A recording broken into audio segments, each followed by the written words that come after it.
Kellen, man, is this guy the main character of everything? It's the main character of my life, dude. Is this guy the new Jace? Half man, half fairy, all cowboy. Now, while I do like the fact that canonically Oko is out there slaying the scene, leaving offspring around the multiverse like Johnny Appleseed, I have found Kellen to be a little boring. He's just a vanilla soft serve, you know, kind of like Jace in my mind. He's got golden vines that he can form into weapons, apparently fitting their form into whatever plane he's visiting at the moment.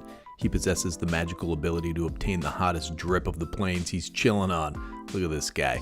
Sometimes he flies, you know, I guess he learned that from Detective Peter Pan on Ravnica. But you know what, this Thunder Junction card is pretty interesting, so we're going to go over it and what kind of deck you can build around old Kellen here, the explorer, the fresh-faced adventurer, and lately the hard-bitten cowboy. Budget for this deck is $55. But first, like and subscribe, brother. I just put up a Patreon. You want to get on the Patreon? Dude, like Kawaii Boy Toy, my first patron ever. You know, get on there, my friend. We've got all kinds of fun stuff for the hyenas and the bros and the dudes out there and the ladies and whoever else. Many thanks to supporter Tyler as well. Kellen the Kid, green, white, and blue for a legendary creature. Human fairy rogue gets a 3/3 with flying and lifelink. Whenever you cast a spell from anywhere other than your hand, you may cast a permanent spell with equal or lesser mana value from your hand without paying its mana cost. If you don't, you may put a land card from your hand onto the battlefield. Wow, man, this guy does a lot for 3 mana, plus he's got flying and lifelink. So this is a little restrictive though. We're looking for permanents, but this deck is facilitated best by instants and sorceries. You also want to make sure you keep your hand full, dude. Decks like these run through your hand super quick. And to that end, there are some sweet payoffs and enablers like Vega the Watcher. So this guy's 1 white and a blue legendary creature, Bird Spirit. It's a 2/2 with flying. Whenever you cast a spell from anywhere other than your hand, draw a card. You know, this guy was a boss in Neo. And that's better, Commander, brother. Fantastic series of games, but I like that Vega's in my shower, you know, watching me, making sure I don't slip. And this guy, the Sage of Beyond. This guy's 5 blue creature spirit giant. It's a 5/5 with flying. Spells you cast from anywhere other than your hand cost 2 less to cast. Has Foretell for 4 and a blue. It's a flying half-naked man, bending the arcs of time and space, brother. He's a great enabler for Kellen, and he's a permanent, so the mana value on this is 7, man. You want these bigger spells to cheat bigger permanents out of your hand. And if you want to talk enablers, you got to talk the Talin Kali Hunter. This guy's 5 green for a creature, Scorpion Scout. It's a 7/7 with trample. Once during each turn, you may pay 0 rather than pay the mana cost for a creature spell you cast from exile. And that has that little retrieve prey. It's an adventure. 1 and a green.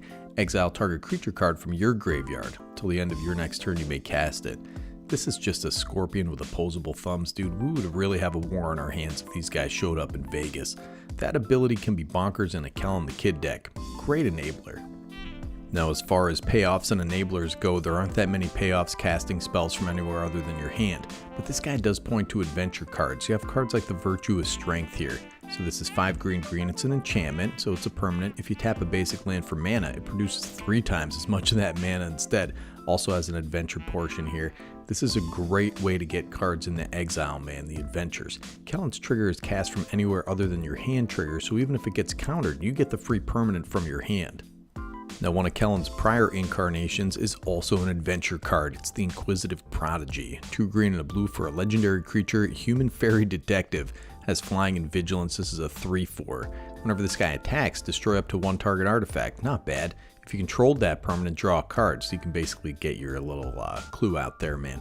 So it also has Tail the Suspect, Investigate. You may play an additional land this turn for green and a blue. That's the adventure portion, brother. This guy can get in and snipe down utility artifacts. And of course, we have the alien dogs chilling in Thunder Junction. All jokes aside, I wish my dog was like this, man. Carvanista Loyal Lupari, 4 and a green, a legendary creature, alien dog, soldier. It's a 5/5 with vigilance, trample, and haste. Whenever this guy attacks, put a +1/+1 counter on each human you control. Has this little adventure portion. Humans you control gain indestructible until your next turn. Unfortunately, that's a sorcery, not too great. What the heck is Doctor Who even about, dude? Get the doctor out of there, put in the talking dog. I watch it all day. Show's wild. Anyways, man, Kellen's a human, just like old Nikki G. Well, let's get into the Foretell mechanic. This has some excellent utility cards. I use these in decks that don't care about casting from exile or other than the hand. Raven Form's a good one. Exiles, great targeted removal. Saw It Coming, unrestricted counterspell, always a good option in my blue decks.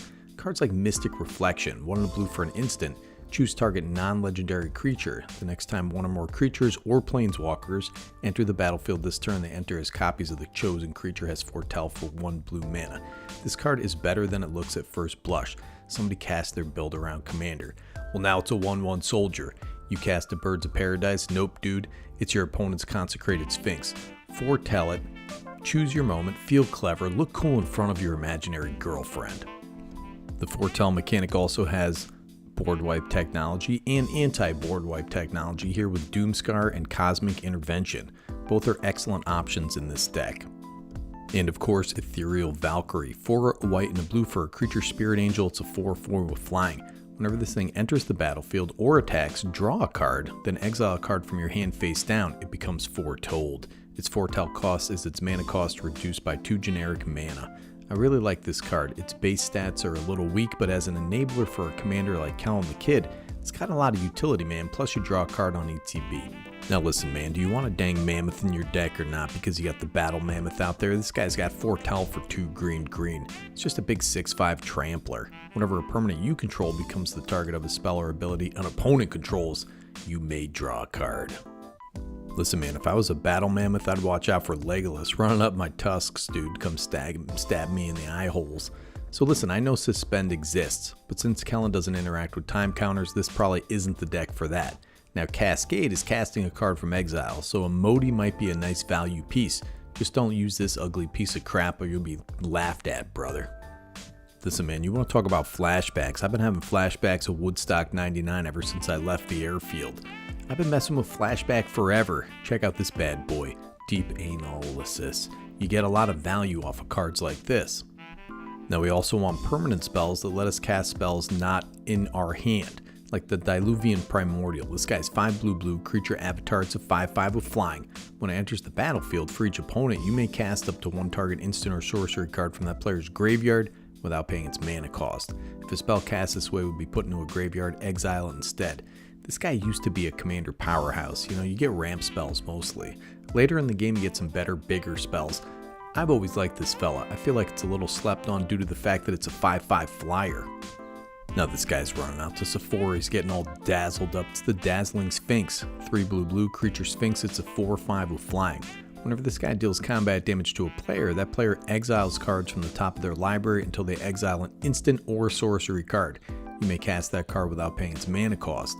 Then that player puts the exile cards that weren't cast this way on the bottom of their library in a random order.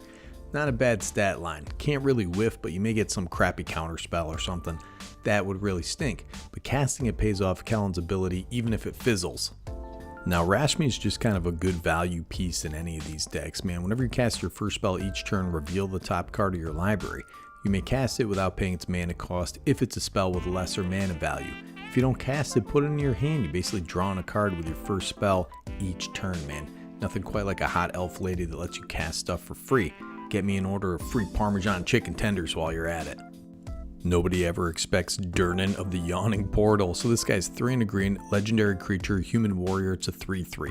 Whenever this guy attacks, look at the top 4 cards of your library. You may exile a creature card from among them. Put the rest in the bottom in any order. For as long as that card remains exiled, you may cast it. That spell has Undaunted. It costs 1 less for each opponent. Choose a background, but we're not worried about the background, dude, because this is Lemmy from Motorhead. We know his background already. And that earns a slot in my deck every time, brother. So this is 100% a creature-based deck. And since we are casting the cards with Kellen's ability, you may want to include the Teller of Tales himself. This fella's been an utter scourge, just ban value, man. And is not welcome in Florida public schools, dude, I'll tell you that. Now, an underrated gem I've talked about before is Release to the Wind. So this is 2 and a blue for an instant. Exile target non-land permanent. For as long as that card remains exiled, its owner may cast it without paying its mana cost. Look at this guy, man. He's releasing his fart into the wind. That's smart, brother. Now, we've kind of focused on Kellen's ability to pay off spells not cast from the hand by casting stuff for free, but he also got this little insurance policy. You know, you may also, if you don't, you may put a land card from your hand onto the battlefield. So Kellen can kind of be a ramp machine. You want to keep your hand stocked with lands. Say you foretell a couple instants, cast them over a turn cycle, you may be able to put a couple lands out there, really ramp it up. So you may want to lean into good landfall effects, Tireless Provisioner, Tatyova, the old Benful druid. Whenever a land enters the battlefield under your control, you gain 1 life and draw a card. And of course you have some of these plot cards. This one's particularly good. These are more or less Foretell cards, you know? They just should have renamed it Foretell, but I don't care, man. Listen, I almost forgot about this too, but Mosswar Bridge, that hideaway mechanic, is casting spells from not in your hand. Now overall, I think Kelvin here is a pretty powerful commander with an open-ended strategy you can really lean into. Simic decks tend to just be bonkers powerful and value engines, and this guy has a Bant ramp cheating spells value engine all by himself. Now, drip check on this guy. Honestly, man, I gotta rate this drip pretty nice. He's flying on a golden cloud, brother. He's a cyber cowboy. He's trolling the saloons for loose women or dudes or whatever, man. And that's all good with me, because that's better commander, brother. Nicky G signing off.